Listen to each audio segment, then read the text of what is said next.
a week since the whole thing leaked. You know, and just to hear people excitement and, you know, even the driver behind me, he had a bootleg copy, you know.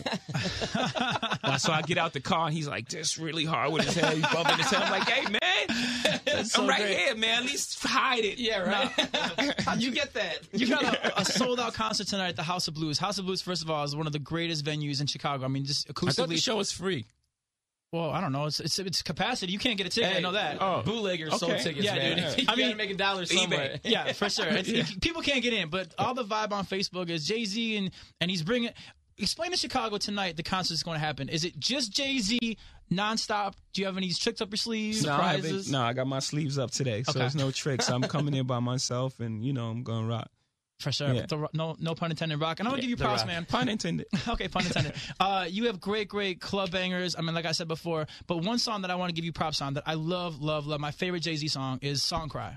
And it's the sensitive, almost like love song Jay-Z. Yeah, it's vulnerable. Vulnerable. Yeah. And I want people to honestly like get that legally, go buy that song legally, because I think, to me, your best work. It shows a different side of you that people don't see every day. Thank you. I mean, even on every album, you know, there's songs like that, and there's the things that deal with real emotion. Like this album is So Ambitious, or Young Forever. Like there's always songs like that on every album, you know. But the songs like Big Pimpin' and Dirt Off Your Shoulders, they play in the club. Right. So of course you're gonna hear that more. Exactly. You know, you hear that in your leisure, and you hear it when you're out in the club, which is cool. But you're with your girl, you put on Song Cries. It's over. Just roll. It's over. I mean, it could go two ways for you. She could think like it's cool, or she could look at you like, man. Well, it's crazy. That's what you're doing. It showed me that even Jay-Z could have a little bit of heartbreak in his life at some point in his life. Definitely, yeah. Sure. Hey, ever since, man, I mean, when you're in high school to people in the workforce, there's always going to be haters out there. There's always going to be people who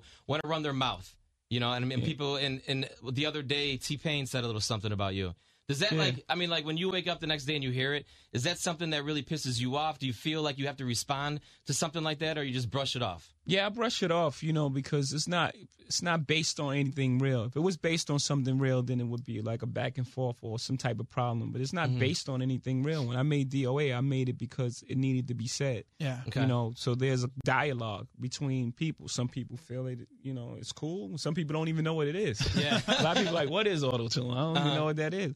You know, so there's people on opposite sides. In order to have a conversation to better hip-hop, that's what I really put the song out there. It's more of a rally cry than a diss record. And I said T-Pain. I gave him props for using it first. You T-Paining too much. Right? Yeah, you T-Paining too much. That's not like a bad thing. You know, I'm saying people will follow him. But, you know, I don't know where that comes from. What did you tell Kanye West? Because Kanye obviously had a whole album. His last CD was all I thought it was fantastic. So what did you tell him? Your new single, DOA, Death of Autotune, did you ever have that conversation? Like, yo, you got to stop doing that?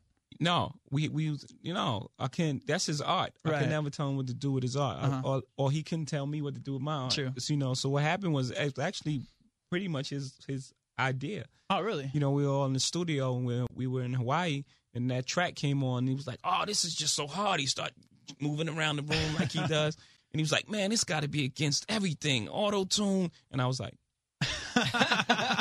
I got it. I got it. I don't know. I don't think he knew what I was gonna do to the record. So when I did it the next day, he was like, "Man, that's too far, man." Oh, really? Okay. So, but that's the beautiful thing about it. We had the conversation. He was like, "Man, that's too far. You messing with my stuff." And then we was going back and forth. And then he went in the studio in the vocal booth. And if you listen to DOA, there's an ad-lib on there where he goes, "That's too far." That's Kanye. It's him? That's Kanye in the back. Oh. It's like a real emotion. Yeah. Like it's like a real thing. That's crazy. But it's art, you know? Right, for sure. Yeah. So 15 years ago, did you think where you'd be at today? You're not just an artist. I mean, you look through everything you do. I mean, like I talked to everybody, you own the New Jersey Jets, Rockefeller Records. Nets. I keep on saying Jets. I'm excited for football season, man. Rockaware Clothing. I mean, the 40/40 sports clubs. I mean, like, do you own everything in America? Is there anything you don't own right now? Everything that Warren Buffett don't own. Oh, okay. I'm done in for. You're also taping Oprah tomorrow. Yeah. Now, I would love to know, you don't have to answer me, but who has more money, Jay-Z or Oprah? Oh, that's too easy, man. Oprah Winfrey. Really? Double. She laps me. She runs around me and laughs at me. She closed the whole street in Chicago today. Yeah, exactly. She does stuff like that. But you do on that my in New show York. night. Yeah, on your show night. It might be difficult for me to get to my show. Is Oprah coming to the show tonight? No. No. No? Oprah We got an early morning. Early morning? Okay. Yeah. But that's cool, man. But I mean, but it's cool because even like, I mean, this is kind of stupid, but like, you know, I know like even like the hard dudes, they love Jay-Z. You know, I was raised out in the suburbs. I love Jay-Z. You know, people, it just seems like you're a likable guy, even though some of your records are hard. I think there's a song even called Hate on your album where it's you and Kanye talking about haters. Yeah. And it's like, you even say this, something like, I made it so hard to like me or something like that. And it was like, you are a likable guy. Right. For real. You really I said are. make it easy to like me. Make it easy to like me, right? Yeah. For sure. I'm not a rapper, dude. I'm sorry. No, it's all right. You know, just making sure you got it right. I got it right now, man. The album is in stores. The Blueprint 3, Jay-Z. Check it. Alicia Keys, Kanye, Rihanna, Young Jeezy, Pharrell, Kid Cudi, Drake, Swiss Beats, and much, much more special appearances. Were all the good artists not available to be on this album? Or That was good. You got to work harder, Jay. Yeah, right? Come on, man. You got to get some good people on there. Like, how do you do that? Like Alicia Keys, I'm sure you're such good friends with, and being such good friends, are you just like, you joke around with her and go, hey, I got this hook I want you to sing, or I got this line I want you to sing in here? It usually happens by zone, like a person's zone. Like that just felt so natural for her. They got those piano licks in there, and the voice was so classic that I had to have her on there, you know. And I reached out to her. She came to the studio. I played it for one time. She was like, "Wow." What's she gonna say though? Yeah, no. Alicia, like, no, I'm not feeling that. Yeah, has any artist ever done that to you where you're all juiced about it, you're all jacked, oh, I love this song, I love it, and then you play for an artist and they're like, No. Next. what else you got? Nope. Never happened. It's like when you're in Fade to Black, when you go in Timbaland's studio. Yeah. And he plays a couple beats for me. I mean, you knew that you wanted that beat when you saw your face where it was just like, yeah, your head just started moving, you started turning, you're like, oh man. Yeah, and in hindsight, everybody was like, of course you picked that one, but that Dirt Off Your Shoulders was the beat, actually. Yeah. Exactly. Yeah. But you passed on the Potion beat. Yeah. Ludacris. Yeah. So it was Ludacris like, damn, Jay-Z passed on this, but I'm gonna take it? Should I take this? Yeah. What do we mean? Hey, Jay-Z's leftovers I was aren't about too to bad. say. I mean, I'll say it for you. You're a humble guy. But Jay-Z's leftovers, I'll take I'm like, Jay-Z's man. leftovers, you know. Yeah. They called me for that. It was like, you mind if Ludacris used that beat? It was itching to say no, but I couldn't be like that. Nah, You can Luda's a hog good all the guy. good beats. Bad karma. I was like, of course. You can use it. On a serious tip, I know you were a fan of Michael Jackson. How did you feel the day he passed? I mean, it was very sad, you know, to lose, such a legend.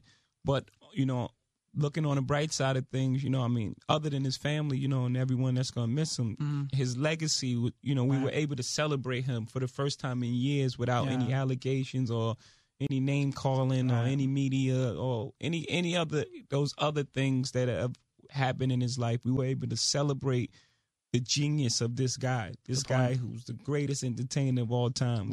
Everyone all over the world was able to celebrate his genius uninterrupted. I don't know if that would have ever happened had he lived longer. That's a great point. I believe you brought him on stage at a concert one time in New York. So you met him. How was Michael Jackson with Jay-Z? He was a musician at his heart. That was because the first time we had a conversation, we gets on the phone. And, it was shocking for me. It was Michael Jackson on the phone. He was like talking about Hard Knock Life. He was like, man, Hard Knock Life is like, the syncopation in that is just fantastic. Oh, it's amazing. Like, and he was talking about the syncopation in Hard Knock Life. And I'm looking at the phone like, this guy's just an artist. Yeah. Like, he just loves music. Of course. And then I was like, that opened an opportunity. I was like, why don't you come play the Summer Jam with me? He was like, okay. It's that easy, right? I was like, I thought he was joking. I was Friday. just like, okay, when? I was like, Friday. I was like, okay. That's so cool. And it happened, and it really happened. That is so crazy. cool. All right, I want to ask you a question too. I know how close you are with Rihanna. Okay, how did you feel, and have you mentored her since the whole horrible altercation that happened earlier this year? Yeah, of course. I told her some things, and that's what happens in life. Adversity exposes your true character. So anything that she goes through, I mean, she could do two things from it. She can let herself get worse, or she could get stronger. Right. But I think she chose to be stronger. I think she'll come back stronger than ever. And of course, we're working on a new album, which is get ready. Yeah, I believe it. Yeah. Rihanna was believe it. I believe it. I mean, if the track record is any indication, Of you course. know, it's nothing but hits since her first album. A great look on Run This Town too. I mean, she's great hook. I mean, at the club, you know, and she sounds good. It was a good first look musically for her. Back with you and Kanye for sure. Yeah. Hey, you gonna hang out with us for a couple minutes? You got a couple minutes to hang? I have no idea, but yeah. All right, cool. I have no idea, but yeah. We'll be back with Jay-Z on the if you ask Comcast me. Couch. Don't go anywhere. The Rock is in the building.